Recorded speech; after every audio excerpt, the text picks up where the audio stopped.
Hola, soy Marisa Lazo y te agradezco mucho que el día de hoy estés aquí conmigo. En esta ocasión vamos a hablar de un tema súper interesante y valioso. ¿Te ha pasado que una emoción se apodera de ti y no sabes cómo soltarla? Hoy hablaremos de eso y de cómo podemos suavizar lo que sentimos con pequeños ajustes, pequeñas herramientas. En este episodio vamos a hablar de algo que me encanta revisar en el podcast: nuestras emociones. Hoy vamos a revisar cómo no permitir que nos controlen y tips y herramientas sobre qué hacer cuando sentimos que nos desbordamos. Inspiradas en las ideas del Dr. Ethan Kross, vamos a explorar herramientas muy concretas y cotidianas para regular lo que sentimos de una manera más ligera y amorosa. Desde usar la música o la luz de manera intencional hasta aprender a cambiar de perspectiva o mover nuestra atención en momentos difíciles. Aquí no buscamos controlar nuestras emociones ni estar felices todo el tiempo. Es saber que hay recursos disponibles, cosas pequeñas que sí podemos hacer para sentirnos un poquito mejor. Y que cuando nos acompañamos mejor a nosotras mismas, también podemos mejorar el espacio y las relaciones que habitamos. Hace algún tiempo, en la temporada 9 de este podcast, hablamos sobre un tema que me fascina y que es uno de los episodios más escuchados: cómo cambiar el discurso de nuestra voz interior. En este capítulo hablamos sobre el Dr. Ethan Kross y a mí me encantó su forma de explicar lo que pasa dentro de nuestra mente cuando esa vocecita interior se vuelve crítica, repetitiva o ansiosa.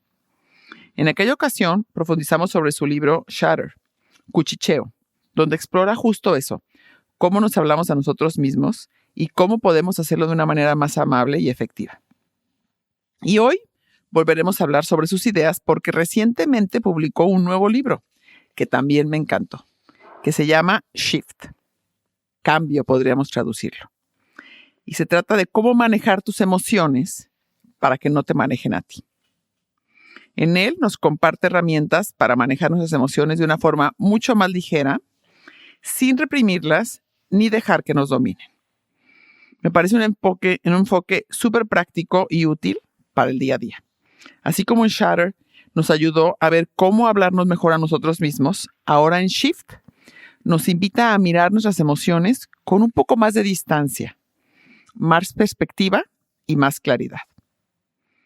Su propuesta no es controlar lo que sentimos, sino aprender a hacer pequeños ajustes que nos ayuden a vivir con más calma y menos reactividad.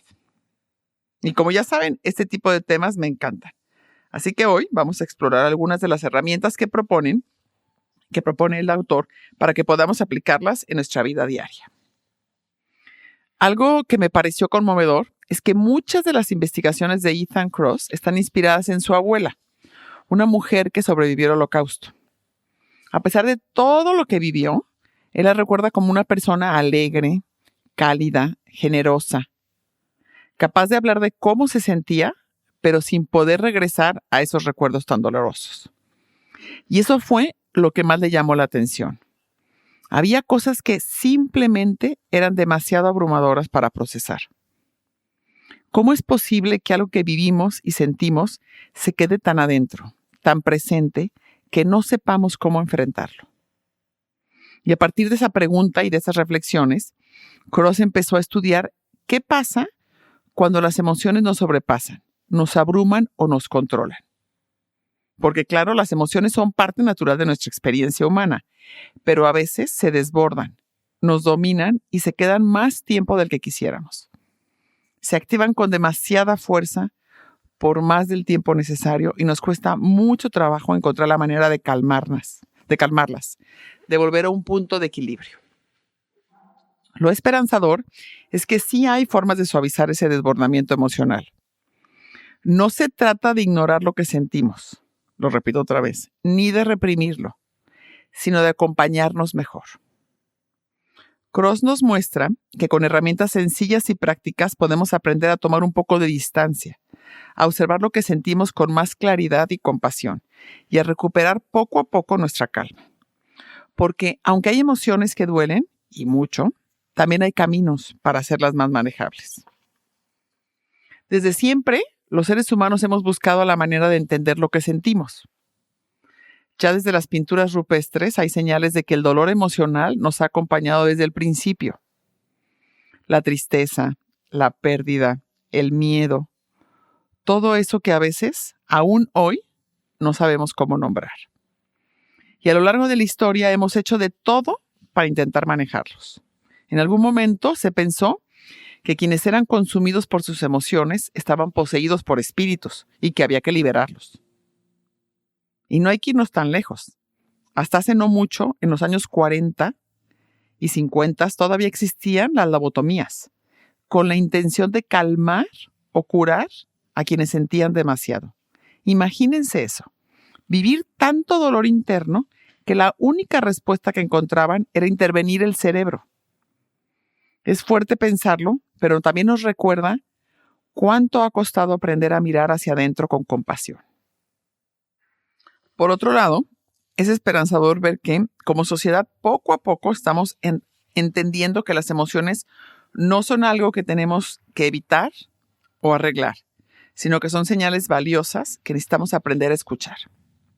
No es casualidad que hoy el bienestar emocional esté en boca de todos. La industria de lo que conocemos como wellness, o sea, como bienestar, hace todo el sentido, pues necesitamos aprender a escucharnos. Necesitamos herramientas que nos ayuden a sostener lo que sentimos, a no huirle a lo difícil, a tolerarlo y a construir una vida más habitable desde ahí. Y la verdad, me da mucho gusto que estemos dejando atrás ideas antiguas que buscaban borrar o silenciar el dolor. Hoy estamos aprendiendo, con más compasión, a hacerle espacio a lo que sentimos, a acompañarnos desde la psicoterapia, desde la ciencia y también desde la experiencia de simplemente ser seres humanos. Para mí, eso habla de un cambio muy bonito. Cuidar nuestra salud emocional ya no como un lujo, sino como un acto de dignidad, de amor propio y de humanidad compartida. A las personas de mi generación nos enseñaron muchas cosas valiosas: a hacer ejercicio, a mantenernos ocupados, a tener metas, a respetar a los adultos, a respetar a los maestros.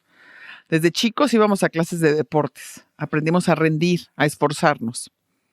Pero explorar nuestras emociones, eso no era algo que se practicara. No era parte de las conversaciones en casa, ni en la escuela. Y entonces ver que ahora, cada vez más en las familias jóvenes, sí se está hablando de esto, que los niños están creciendo con herramientas emocionales, la verdad a mí me llena de esperanza. Porque eso significa que vamos avanzando, que estamos aprendiendo a acompañarnos mejor, desde más chiquitos y con más amor. Y también es algo que vemos en las escuelas. Cada vez más maestras y cada vez hay más libros que les enseñan a los niños con diferentes tipos de caritas, de dibujos, de expresiones, a reconocer lo que están sintiendo. Vamos ahora sí entonces con las herramientas. La primera que propone Ethan Kross para ayudarnos a regular nuestras emociones es la música. Y no se trata solo de poner cualquier canción, sino de hacerlo de forma intencional, sabiendo que lo que escuchamos puede tener un impacto directo en cómo nos sentimos. Me encantó esta idea porque es algo tan fácil y cotidiano. Todos tenemos canciones que apenas suenan, nos cambian el ánimo. Esa canción que inevitablemente te pone de buenas, que te hace mover los hombros o que te saca una sonrisa sin que lo notes. Yo les comparto que las mías son, entre muchas, porque tengo muchas favoritas: Bohemian Rhapsody de Queen, Stairway to Heaven de Led Zeppelin, Misunderstanding de Genesis, mi grupo de rock favorito, y para que vean lo ecléctica que soy, muchas de la arrolladora Banda Limón. Unas me ponen de buenas y con ganas de bailar, nomás las escucho. Otras me calman, me llevan a guardar silencio. Muchas me recuerdan mi época de juventud, las fiestas. Y si me quiero concentrar, por ejemplo, para escribir este podcast, entonces escucho música clásica. Con cello son de mis favoritas. En fin, les puedo decir que la música es algo importantísimo en mi vida y que sí tengo, y estoy segura que ustedes también, muchas canciones que me despiertan emociones muy concretas.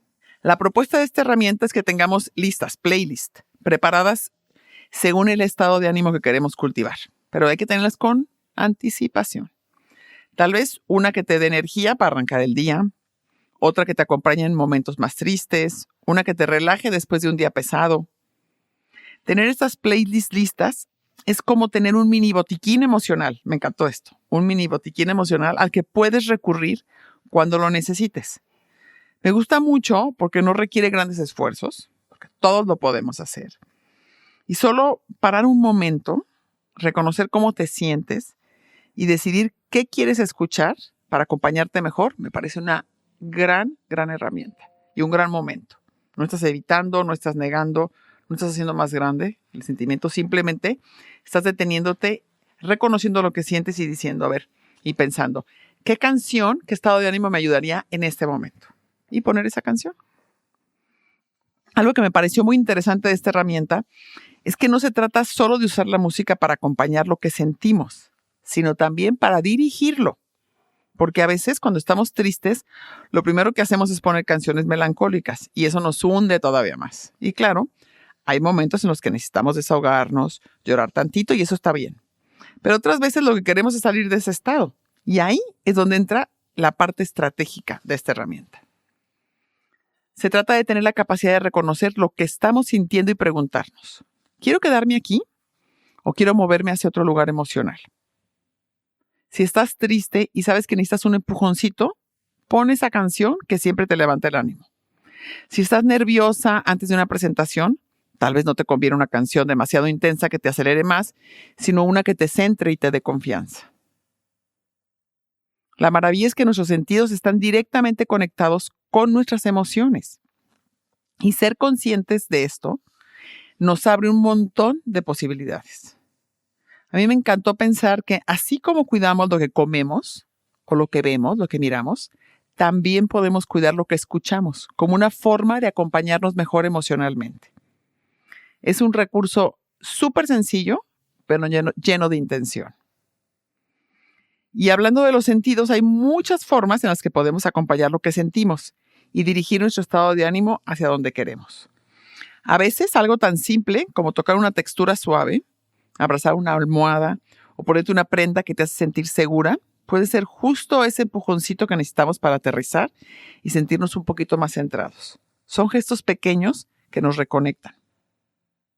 Pensando en el sentido de la vista, la luz puede ser una forma de cambiar cómo nos sentimos. Y la verdad es que generalmente no le ponemos mucha atención. A veces un cambio pequeño como movernos a un lugar con luz natural, apagar la luz del techo y prender una lámpara más suave, puede ayudarnos a salir de la sensación de pesadez o de desconexión. Esos ajustes nos despiertan, nos encienden un poquito por dentro y nos invitan a volver al presente. Y luego los olores también pueden ser aliados en este proceso. Hay aromas que nos transportan sin que nos demos cuenta. El olor a coco, por ejemplo, puede llevarnos directo a un recuerdo de playa, de descanso, de tranquilidad. Prender una vela con un aroma que nos guste, o usar un aceite esencial, o simplemente acercarnos a algo que huele rico, puede llevarnos a un mejor lugar emocional. Y sí, claro que hay momentos para hacer introspección profunda, para describir lo que sentimos, para tener conversaciones difíciles o para pedir ayuda. Herramientas que requieren esfuerzo de nuestra parte para hacernos sentir mejor. Son herramientas muy útiles y las hemos revisado en otros capítulos. Pero también hay momentos en los que lo que más nos puede ayudar es algo inmediato, accesible y rápido, que no requiera demasiado de nosotros. Como poner una canción, como agarrar un suétercito que te abraza de rico o moverte a un lugar donde haya luz natural.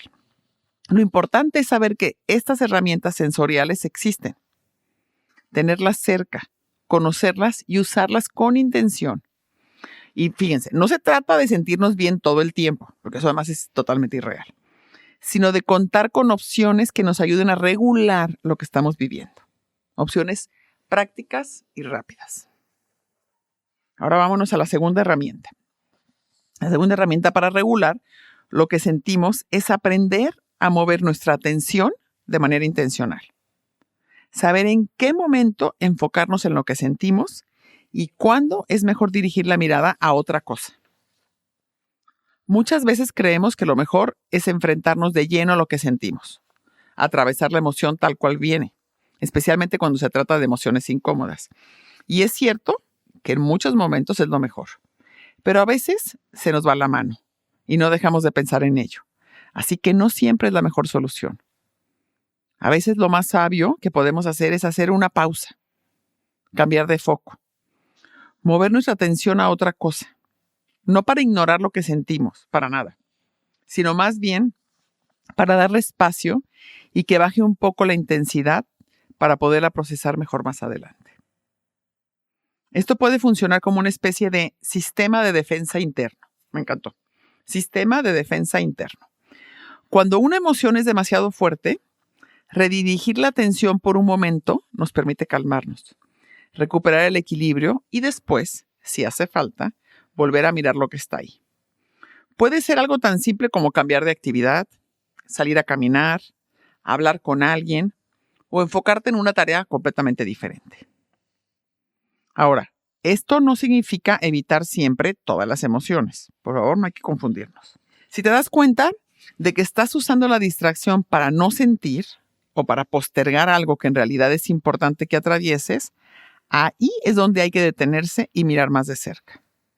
Pero si estás atrapada en pensamientos repetitivos, llevas días así, que no te llevan a ningún lado, cambiar de foco puede ser justo lo que necesitas. Entonces tenemos que estar como muy atentos para entender si lo estamos usando para evitar y para no sentir, o si lo vamos a usar justo porque ya estamos sintiendo demasiado y nos conviene evitar un ratito esos mismos pensamientos. Entonces lo importante es conocerte, detenerte y saber cuándo necesitas dar un paso hacia adelante y cuándo dar un paso hacia un lado. Tener esa flexibilidad nos ayuda mucho a navegar nuestras emociones sin que se apoderen de nosotras. Algo que me parece fundamental en todo este tema es reconocer que no hay una sola fórmula que funcione para todos. Acuérdense, todos somos completamente diferentes y sentimos muy diferente de nuestras emociones. En el manejo de esas emociones, la excepción es la regla. Lo que te sirve un día puede no funcionarte al día siguiente. Lo que ayuda a una persona a salir adelante, a otra puede no hacerle ningún sentido. Cada situación es distinta y por eso necesitamos tener varias herramientas disponibles. Por eso me gustó este libro con sus herramientas. Hay momentos en los que una distracción funciona perfecto para que baje la intensidad de una emoción. Te ayuda a tomar aire, a recuperar claridad. Y ya, con eso basta.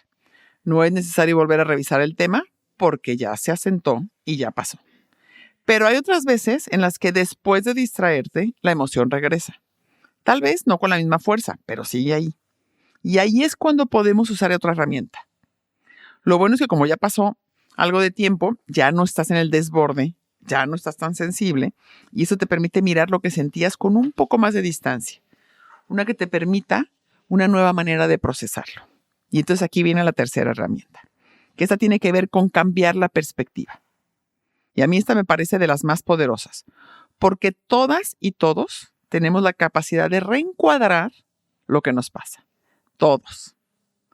Hace muchos años aprendí sobre el poder de reencuadrar. Me acuerdo y dije, wow, me encantó.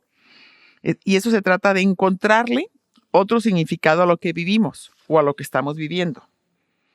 Uno que tal vez nos deje un aprendizaje o que nos ayude a procesarlo mejor, a sentirnos menos a la deriva sin control. Se trata de cambiar cómo experimentamos y nos acercamos a algo sin cambiar nada a la situación. La pregunta que nos tenemos que hacer es, ¿qué nueva lectura le puedo dar? ¿Dónde puedo poner el foco, la luz? ¿Dónde puedo poner mi atención? Eso está dentro de nosotros. Es parte de lo que podemos lograr con nuestra mente, ante cualquier situación, por más dura que sea. El problema es que cuando estamos en medio de una situación abrumadora, llenos de miedo o de tristeza o de enojo, esa capacidad se nos esconde, se difumina y se queda borrosa. Y lo contradictorio es que es justo ahí cuando más lo necesitamos. Por ello, la importancia de tener nuestra lista de herramientas a la mano, escrita en alguna nota en el celular para que podamos regresar una y otra vez a ella. Cuando nos sintamos abrumados, cuando sintamos que no se nos ocurre nada, que no nos acordamos de las herramientas, regresar a esa nota y leerla de nuevo. Una forma muy sencilla de recuperar la capacidad de cambiar la perspectiva es cambiar la manera en la que nos hablamos. En lugar de decir, no puedo con esto, intentar hablarte en tercera persona. Marisa, estás pasando por un momento difícil, pero sabes salir adelante. Sabes que puedes salir adelante. Este cambio tan sutil crea un poco de distancia entre tú y lo que estás sintiendo. Y eso te permite tomar decisiones con más calma. Decirnos en un momento estresante, con 1000 cosas que resolver, sí puedes con eso, ya lo has hecho y hoy también podrás, cambia por completo nuestra manera de resolverlo. En vez de decirnos, con esto no voy a poder, esto es demasiado para mí. También sirve muchísimo hacer un viaje mental en el tiempo. Preguntarte, ¿cómo me voy a sentir con respecto a esto en un mes? ¿En un año? ¿En 10? Pensarlo desde el futuro nos permite ver con otros ojos y entender desde otro ángulo lo que estamos viviendo. Y normalmente es infalible, funciona un montón, porque lo ves con perspectiva. Otra forma muy útil para lograrlo es tratar de recordar algún momento, esto a mí me encanta, tratar de recordar algún momento en el que resolviste algo incluso más difícil que esto. Volver ahí, a esa versión de ti que encontró la forma y traerla al presente. Esa referencia interna nos da fuerza porque nos recuerda que no es la primera vez que enfrentamos algo complicado o difícil y que si pudimos antes, seguramente podremos de nuevo. Te para en un lugar completamente distinto, con mucha más seguridad y tranquilidad. Ahora vamos con la cuarta herramienta, que esta me sorprendió mucho porque no es algo que normalmente imaginamos como una forma de regular lo que sentimos. Poner distancia, alejarnos, aunque sea unos metros de aquello que nos está abrumando. Salir de ese lugar por un momento. Y es que cuando cambiamos de espacio, no solo estamos creando una pausa, también estamos activando nuevas experiencias sensoriales. Todo lo que ya hablamos, la luz, el olor, el tacto, cambia cuando nos movemos del lugar. Y eso le da a nuestra mente un respiro, una nueva señal. Es muy impresionante cómo funciona. A veces basta con salir a caminar, con cambiar de habitación o con abrir una ventana para que algo dentro de nosotros también se acomode. Eso nos despeja la mente, nos baja el ruido interno y nos ancla de nuevo en el presente. Y aquí viene lo más sorprendente de sus investigaciones. Y es que así como creamos vínculos con las personas, también generamos apego emocional a ciertos lugares. Espacios donde nos sentimos seguras, en calma, contenidos. Por eso los niños quieren volver a su casa, a su cuarto o a su cama cuando tienen algún problema o alguna enfermedad. Porque ahí se sienten contenidos y en calma. Son muy sabios. Y ahora yo te pregunto a ti, ¿cuáles son esos lugares para ti? ¿Dónde te sientes así de bien? ¿A dónde puedes regresar físicamente cuando necesitas recargarte? Tal vez es un parque, tal vez tu cuarto, una banca bajo un árbol o simplemente un espacio donde puedas estar contigo en paz. Saberlo con anticipación es valiosísimo porque te da una herramienta más para acercarte a un estado de paz y calma en medio del caos. Y otra forma sencilla de ayudarnos también a regular lo que sentimos, todo tiene que ver con los espacios y tiene que ver con los lugares en los que estamos, y esta tiene que ver con modificar los espacios en los que pasamos más tiempo. A veces no hace falta hacer grandes cambios, sino arreglar cosas pequeñas que nos hagan sentir mejor. Poner una planta en un rincón que se sentía apagado, colgar una foto de alguien que queremos mucho. Esto nos dice el autor, es de las cosas que más funcionan. Tener a la vista un recuerdo que nos conecte con un momento feliz. A lo mejor una foto familiar de Navidad, una foto familiar de un viaje. Cosas simples pero significativas que nos acompañan en el día a día. Y tú las tienes en tu escritorio, las tienes en tu cuarto, las tienes en algún lugar donde volteas, las ves, las miras y te sacan de este sentimiento que tienes actualmente y te recuerdan lo bonito que te sentiste, lo padre que fueron las conversaciones, lo que se divirtieron. Como les dije, no se trata de crear espacios perfectos, sino de hacer pequeños cambios que nos hagan sentir más cómodas y más en paz. Que nuestros espacios reflejen lo que necesitamos en este momento. A veces con mover un mueble, poner una vela, quitar cosas que ya no van, eso basta para sentirnos un poquito mejor. Yo, el lugar de mi casa donde más tiempo paso es en mi estudio, mi biblioteca. Y con el paso de los años le he ido llenando con cosas que me encantan. Fotos de recuerdos felices, libros especiales, piezas de arte que me despiertan mis sentidos y por supuesto mis libros. Me encanta estar rodeada de todos ellos. Es un espacio súper especial para mí y al Canelo siempre volver y que me recarga de energía cuando paso tiempo aquí.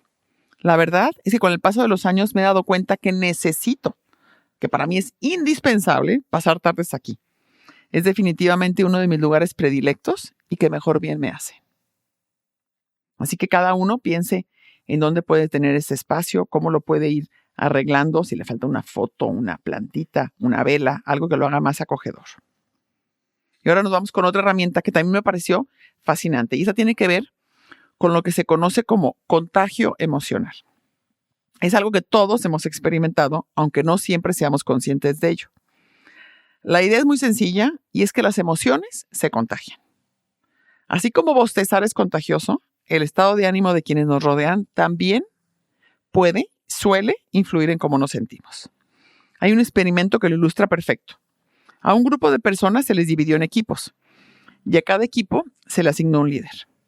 A algunos de esos líderes se les pidió que fueran positivos, entusiastas con el proyecto a elaborar, es decir, porristas de la asignatura, de la tarea que iba a hacer el grupo. A los otros se les indicó que fueran lo contrario, críticos, serios y desaprobadores del grupo. ¿El resultado? Cada equipo terminó adoptando el estado emocional de su líder. Los grupos con líderes positivos trabajaron con más ánimo, más cooperación y mucha mejor actitud. Los que tuvieron líderes negativos terminaron apagados, tensos y desmotivados. Esto confirma lo que yo siempre he creído, que el ambiente emocional que se genera en un grupo depende mucho de las personas que lo conforman, especialmente de quienes tienen más visibilidad o más influencia. Y no se trata solo de líderes formales. Puede ser un compañero, una amiga, un miembro de la familia. Cuando alguien está constantemente en una emoción negativa, eso se siente. Y si no estamos conscientes, lo absorbemos sin darnos cuenta. Por eso es tan importante observar con quiénes estamos compartiendo tiempo y también qué energía nosotros estamos aportando nosotras mismas a esos espacios que habitamos. No es para cargar con una responsabilidad extra, sino para recordar que tenemos la posibilidad de influir, de elegir y de regularnos. A veces, lo mejor que podemos hacer por los demás es cuidar nuestro propio estado emocional. Eso lo voy a repetir porque me encantó.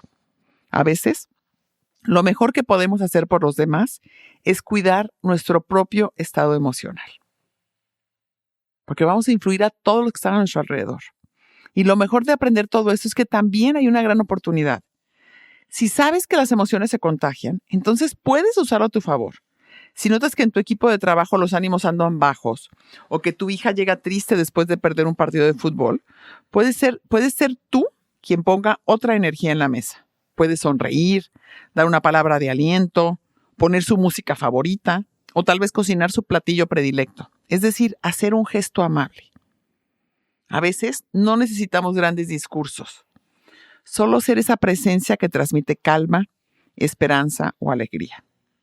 Y eso, créanme, hace una enorme diferencia. En eso yo soy experta, porque me encanta contagiar cosas positivas. Y ahora yo te pregunto, para que cada uno reflexione y llévenselo a trabajarlo. ¿Qué tipo de energía estás llevando tú a los espacios que compartes? En tu casa, en el trabajo, con tus amigas. ¿Hay alguien en tu entorno cuyo estado de ánimo influye mucho en el tuyo, para bien o para mal, y que no lo habías notado? Y por último te pregunto, ¿qué pequeñas cosas podrías hacer esta semana para cuidar tu propio estado emocional y desde ahí sumar al bienestar de los demás? Esto me encanta, porque nos regresa la responsabilidad y nos damos cuenta de que si yo cuido mi estado emocional, si me cuido a mí, también voy a cuidar a los de mi alrededor, porque si yo estoy de buenas, si yo traigo una sonrisa al grupo, evidentemente voy a contagiar a los demás. Así que conocer estas herramientas, aplicarlas y tenerlas a la mano, no solo nos ayuda a sentirnos mejor a nivel individual, también nos permite aportar algo valioso a los espacios que habitamos. Porque cuando tú estás mejor, eso se nota. Se refleja en cómo hablas, cómo acompañas, cómo escuchas. Y ahí es donde está el regalo más grande. Pues al cuidar nuestra salud emocional, también podemos ayudar a transformar poco a poco los ambientes a nuestro alrededor. Podemos ayudar a crear espacios más amables, más conscientes y con más posibilidades de gozo. Esa es la invitación de hoy. No cambiar quiénes somos, sino aprender a movernos mejor entre lo que sentimos y lo que vivimos. Para que cuando lleguemos a ese espacio, para cuando lleguemos a esa casa, ese trabajo, ese grupo de amigas, traigamos lo mejor de nosotros y contagiemos a los demás con ello. Al final, lo más valioso que me llevo de todas estas reflexiones es que no estamos a la deriva con lo que sentimos. Que aunque las emociones a veces parezcan más grandes que nosotras, siempre hay formas reales de acompañarla. Que no se trata de controlar, sino de conocer, explorar y observar. De observarnos con curiosidad, no con juicio, con curiosidad, con paciencia y con la confianza de que podemos encontrar lo que más nos sirve en cada momento. También me queda claro que nuestro bienestar no es un trabajo solitario. Que cuando cuidamos lo que sentimos, eso impacta también a quienes nos rodean. Somos una comunidad y aprender a regularnos, a elegir con intención, es también una forma de sumar, de crear ambientes donde sea más fácil respirar, trabajar, crecer y disfrutar. Cada una de nosotras puede aprender a hacer pequeños ajustes, no para ser perfectas, sino para estar más en sintonía con lo que necesitamos. Puede ser con una playlist bien curada, un cambio de perspectiva, una planta en nuestro espacio favorito, una pausa para tomar distancia o una conversación con alguien que nos contagia calma. Tenemos muchas más herramientas de las que creemos y todas están ahí, al alcance de nuestra vida diaria.